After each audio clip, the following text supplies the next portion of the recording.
Welcome to Climate Briefing's news headlines for the week ending Friday the 28th of April 2017. On Saturday, in the USA and in cities around the world, tens of thousands turned out to mark Earth Day.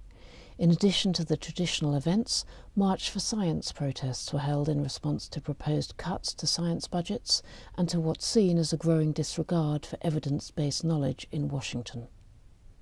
On Wednesday, the Trump administration, aiming to expand domestic energy production, signed an order to rescind the status of sites protected as national monuments or reduce the size of those sites. The legislation could see more federal land being opened up to drilling, mining and other developments. On Friday, President Trump signed an executive order aimed at reducing restrictions on oil drilling in the Arctic. Environmental groups are calling the move reckless and unnecessary, and they plan to fight the order in the courts. Meanwhile, in its home state of Texas, ExxonMobil has lost a legal fight against environmentalists.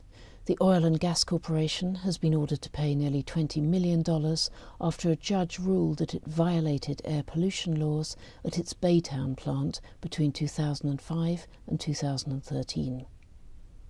The British government has lost a legal bid to delay, until after the general election, the publication of its draft plan for combating air pollution.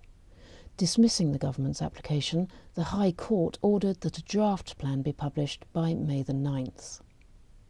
Off the west coast of Africa this week, emergency teams from the Canary Islands raced to contain a 3-kilometre oil slick caused when a ferry lost power and collided with underwater fuel pipes.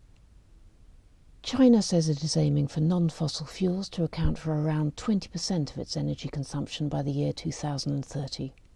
Beijing said this figure would rise to 50% by the year 2050 as the government continues its shift away from coal power.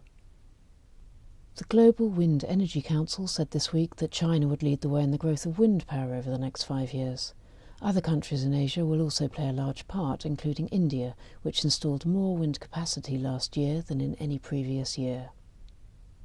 Regarding transportation, China wants electric and hybrid vehicles to make up at least 1/5 of the 35 million vehicles it aims to sell by the year 2025. The world's largest automotive market is increasingly expanding its alternative energy sector to comply with tougher government rules. This has been a Climate Briefing News Roundup. The in-depth stories behind these headlines can be found at climatebriefing.org.